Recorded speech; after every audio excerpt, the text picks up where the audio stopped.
Towards the end of 2019, for months, fires ravaged California, burning through more than 250,000 acres of land. Before the embers were even put out, PG&E, California's largest utility provider, was in the spotlight for their role in these catastrophes. On the verge of bankruptcy and with growing calls for a public takeover, it's worth asking, who's at fault for these fires? The reckless utility providers, the ever-warming climate, or even the people whose homes burned in the fire's path? Well, it's all of the above. Let's talk about that.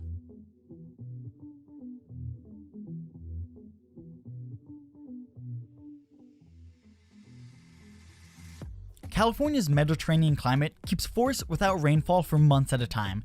Dry summers tend to lead to wet winters, but the interval between them is prime time for fire season. California's wildfires aren't anything new. They go back as far as the history books. Our furthest detailed accounts show that in the 1920s, fires burned millions of acres of land across California, and evidence points to fires being involved in California's natural ecosystem for hundreds of thousands of years by clearing out dead vegetation and making way for new trees. In fact, the ecosystem has even adapted to these frequent fires. In Northern California, redwoods sport fire-resistant bark that shields them from intense blazes, and some tree saplings across Southern California have fire-activated seeds that need a fire for the seeds to germinate and grow. It might come as a surprise, but California's wildfires have actually been becoming less frequent for decades. The last decade saw more than a third fewer forest fires than in the 1970s. But the trade-off here is that while these fires are becoming less common, they're also becoming much larger. Comparing 2018 to the early 2000s, despite fewer fires taking place, the total area of land burned went up by a quarter. And the state's largest fires, the ones that burn more than 300 acres of land each, have seen their average sizes nearly tripled in that same time. What would have been a handful of small, localized fires a few decades ago now results in mega fires, and these fires have been raging across California. But what's caused these fires to grow out of control? An obvious answer is the climate. As it changes, California is exposed to higher temperatures, making it more prone to droughts. This leads to less water being retained by the ground and in the trees, which could act to slow a fire's advance. The latest research shows that climate change has doubled the area of forest burned in the western United States in recent years. But for a fire to start, it needs a spark, and the vast majority are caused by people, not by nature.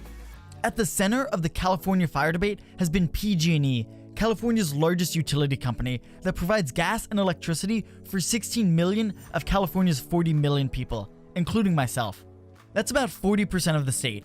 And in providing power to those 16 million people, they directly caused more than 1,500 wildfires in the last 6 years.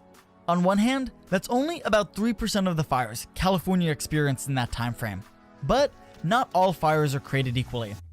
Of the 7 largest fires to ever occur in California, 3 were caused by utility companies, including the deadliest fire in California's history.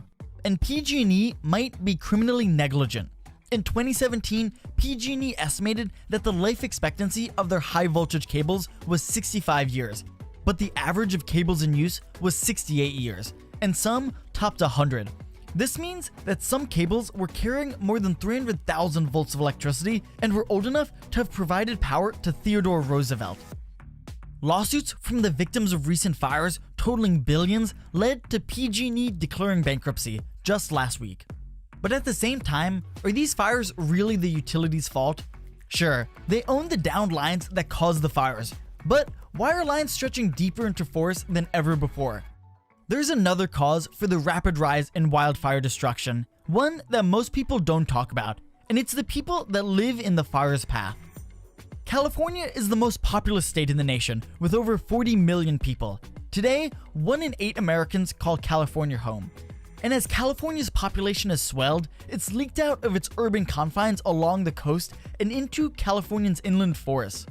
As communities encroach on historically uninhabited wilderness, the line between nature and society blurs. As utility companies are forced to provide electricity to these communities, there's been an explosion in the number of power lines in forested areas. Put simply, the more people living out in the forest, the more deadly and also the more likely it is for these wildfires to occur.